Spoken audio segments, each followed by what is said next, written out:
Kingdom Hearts 358 Days Over 2 is a video game that many fans of the series love and remember for its story. Following Roxas, Xion, and Axel in their time with the organization is one of those experiences that many of the fans in the series closely resonate with and recognize it as one of the more emotional stories in the entire franchise. However, if you own any of the HD collections of the Kingdom Hearts series, you'll notice that the DS games of 358 Days Over 2 and Recoded have been fully wiped of all of their gameplay and have been totally converted into HD movie collections through their cutscenes. So if you're wanting to go back and actually play these games, you only have two options. It's either go through the original hardware and play on your Nintendo DS or 3DS, or emulation. And thanks to the emulating and modding community, I've actually been playing a little bit of Kingdom Hearts 358 Days Over 2, and that reminded me that this video was a little overdue. So with all of that said, let's go ahead and rank the worlds of Kingdom Hearts 358 Days Over 2.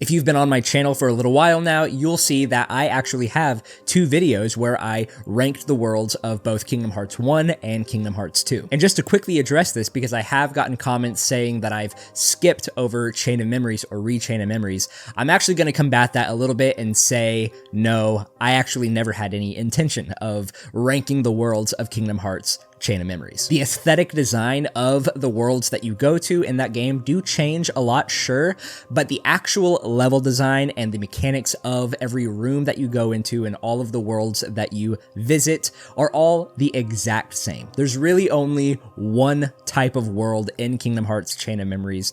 The rooms just change based off of the cards that you have. So aesthetically speaking, sure, I guess I could rank how I feel about the aesthetics of each world in that game, but I actually specifically decided, no, I'm going to skip Chain of Memories or Re-Chain of Memories, and I'm going to go through them in the order that they were released. So today, since the last video I made was ranking Kingdom Hearts 2 worlds, I'm going to be ranking Kingdom Hearts 358 Days Over 2 worlds. Like I mentioned in the intro to this video, one of the main things that this game is fondly remembered for is its narrative. Its gameplay, however, has kind of been lost to time and mostly remembered as a fairly repetitive game. Even going back recently and playing a lot of the missions that you go on in the game, it really does feel like this was designed to be a Nintendo DS pick up and play mobile type video game. Sure, there's definitely some fun to be had in its gameplay. If you like the gameplay of the Kingdom Hearts series and you like kind of the way that it's gone with the gameplay system in Birth by Sleep or Kingdom Hearts Dream Drop Distance, then you're going to see a lot of those bones and that structure kind of created here in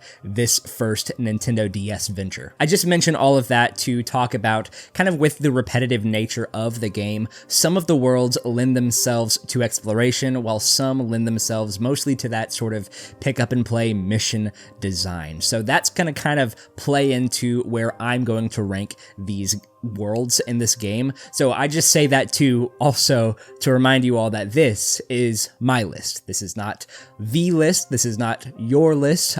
Maybe it is. I'm not sure. I'm just saying that this is not the correct list. This is just my personal opinion. So before we really get into it, I highly encourage you guys to go down into the comments below and rank the worlds that you can explore and walk around in Kingdom Hearts 358 Days Over 2. I'm really excited to read your comments and have a discussion with you guys on the worlds of this game. So let's kick this list off with number 8, the Olympus Coliseum. The issues that I have with this world in particular are actually very similar to the issues that I had with this game back in Kingdom Hearts 1. It's really just a room. There's not a whole lot of exploration here, and going hand in hand with the main system of this game, this is a world that does not really have any sort of desire to open itself up or anything like that, like how Kingdom Hearts 2 did. This is just the Coliseum. If you like the mission structure in this game of just going out, defeating a handful of enemies, and getting that notification that says mission complete, that is really all that this world serves to do. Aside from the little flashback thing that you get on the other screen where you go and you fight the guard armor and you're getting those little flashback sequences to Sora fighting the guard guard armor in Kingdom Hearts 1. There's little moments like that kind of dispersed throughout the whole game, but that's one moment that does happen here in Olympus Coliseum. Overall, there's not a whole lot else that I can say about this world other than, compared to the rest of the worlds on this list, I personally find it to be the weakest one. But coming in at number 7 is Wonderland. And kind of talking about Kingdom Hearts 1 again,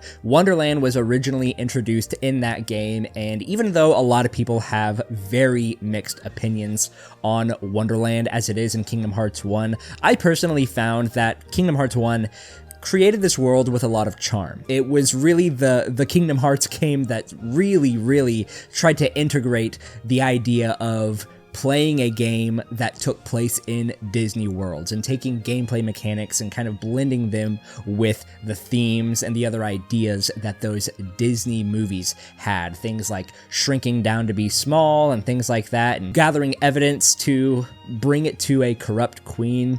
There are some slight elements of that concept still preserved in 358 Days Over 2, but overall, the world in this game just feels a lot more charmless than it did in Kingdom Hearts 1. 358 Days actually does add a new area to Wonderland that was not in the original game, which conceptually is cool, but how they did it in this game, in my opinion, is not very cool at all. It's just a maze area, and some of the quests that you have to go on in this world, like staying out of the line of sight from the card guards, you know, that's basically the only new setup as far as its world design goes, and I just found a lot of it to be very tedious. I don't like the maze design. It's really repetitive, and you'll likely hear me say that a lot throughout this video. Repetition, the game being repetitive. I think Wonderland really was the first world that had that thought circling my mind so much throughout the game was, man, this is incredibly repetitive. I don't like coming here. But coming in at number 6 is Neverland. Yes, we did get Neverland in Kingdom Hearts 1, but this is basically an entirely new type of Neverland than we got in that original game. Instead of exploring a ship area and the clock tower of Kingdom Hearts 1, over here we have essentially the high seas that we are exploring, and we get the flight ability from Tinkerbell, and so most of this area is us flying around and fighting in aerial combat with aerial Heartless. I just think that this area is a lot more interesting to explore. I think Square Enix as a company also noticed that this was probably the right direction to go in as far as crafting the Neverland world, because as we get to see later on in the series with Birth by Sleep,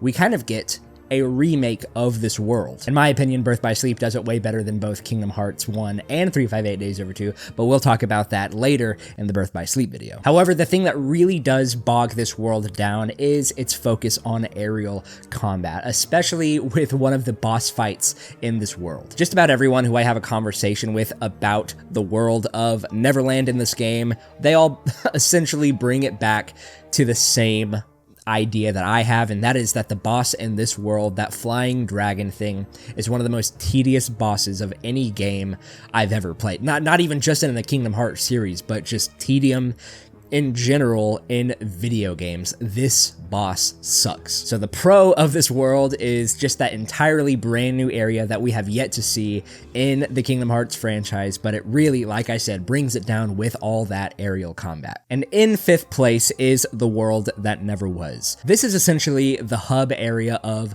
the game. In between missions and in between going to the other worlds in this game, you're mostly gonna arrive back over here and talk to other members of the organization. You're gonna be doing lots of item and character inventory and setup, and without getting into too many spoilers in this video, you do later on in the game get to explore a little bit more than just the one singular room, and you even get to exit the castle for a little bit for one of the final bosses in the game. But other than just the actual story mode of the game and what you're doing here at the castle, you actually get to unlock a couple of areas in this world via the mission mode. If you played Kingdom Hearts 2 before Days, you'll recognize a lot of the areas that you go to, and it's kind of nice to take a trip down memory lane, but now you're actually playing as one of the members of the organization, going in through the castle and in a few rooms, doing a couple of fights here and there. A lot of the exploration of this world is mostly found in the mission mode, but outside of mission mode, really the only place that you're getting to explore this game is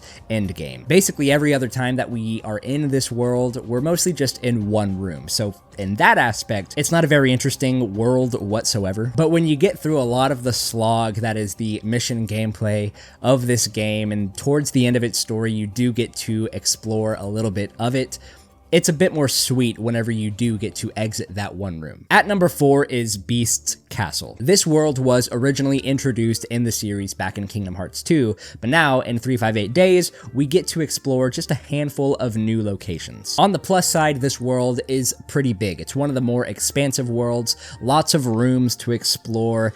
It's a nice world just to run around in. On the contrary though, a lot of the rooms here do feel very isolated and kind of claustrophobic. I don't actually have a whole lot else to say about this world other than maybe some of the boss fights that you do encounter in this world are pretty neat. And also, I think this is the world where we get the stick scene with Xion and Roxas. If you've played this game, you know what I'm talking about. But yeah, overall, Beast's World is a pretty non-offensive world. Not many lows, not many highs. It's really just kind of middle of the road for me. And kicking off our top 3, number 3, I have Agrabah. In my previous Kingdom Hearts ranking videos, I've been on record about how I pretty much don't like sand or desert levels in video games. There's really not a whole lot to it other than I get just disinterested. I just get bored whenever I get to those types of levels. And I think maybe a lot of it has to do with Kingdom Hearts because just about every game in the series has had Agrabah as a level, and I think I'm just over it.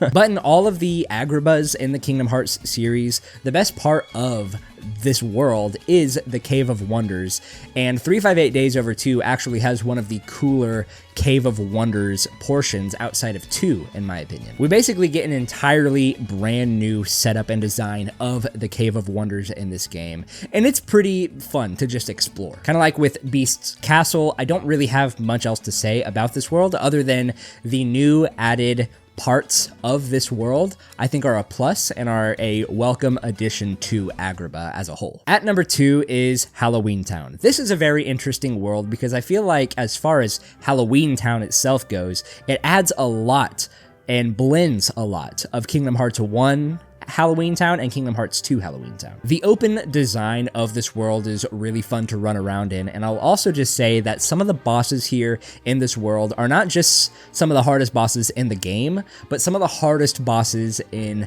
Kingdom Hearts. I'm specifically looking at that one boss that's like a spider with a coffin on it. That boss has thrown me over the edge so many times. It really is one of the biggest detractors from going back and playing this game, if I'm being fully honest. But in a game like this that feels very repetitive in many aspects, it actually is kind of refreshing to have a really incredible challenge put before you in this world. So I don't know, I just like the aesthetic of this world, I like the open design of it, and I like the challenge that it brings to the table. So it's one of my more favored worlds in this game. And finally, at number 1 is Twilight Town. In regards to Kingdom Hearts 358 Days Over 2, this really is one of the more important worlds in the whole game, from a gameplay perspective, but primarily from a story perspective. Some of the most important things happen in this world. Incredibly memorable moments with characters, boss fights, lots of just going back and reliving going through Twilight Town for the first time back in Kingdom Hearts 2 as Roxas. There is just so much about this world that just feels very cozy and at home for me. There's not a whole lot else that I can say about it other than just when I come to this world, no matter what game that I'm in, I just love it and have a great time here. It's like there's not really anything that a YouTuber can say about the world of Twilight Town that hasn't been said before, but if I'm looking at this from a story perspective as well, I think Kingdom Hearts 358 Days Over 2 and Twilight Town are really synonymous with one another. It's like you just can't really talk about the worlds of Kingdom Hearts 358 Days Over 2 without first and foremost mentioning Twilight Town, especially as we're looking at things from the timeline perspective and everything that happens here in Twilight Town leading in to Kingdom Hearts 2. There's just so much to love and appreciate about Twilight Town. And yeah, I just don't have anything else to say other than just when I'm playing this game, the world that I look forward to most exploring and just being in and experiencing gameplay and story alike, I mean, it's Twilight Town. This is the world that I look forward to the most when playing this game. But that is going to do it for this ranking video. I know this one was a long time coming, so I'm excited to get back into the swing of doing ranking videos like this, especially for the Kingdom Hearts games. Go ahead down below and hit the like button and hit the subscribe button and the notification bell as well so that you're notified whenever new ranking videos like this go up. And while you're down there, like I mentioned in the beginning of this video, go ahead and comment down below how you would rank the worlds in Kingdom Hearts 358 Days Over 2. In the description below is also a link to my Discord where you can join a group of other like-minded gamers and other individuals who love games like Kingdom Hearts and other story-driven games and RPGs and JRPGs and all that good stuff. So go ahead and join down below. But thank you guys so much for watching this ranking video. I guess my next world ranking video for this series is going to be Kingdom Hearts Birth by Sleep. So yeah, look forward to that one as well as other videos down the pipeline. Thank you again for watching all of this. I will see you all in the next video. Bye-bye.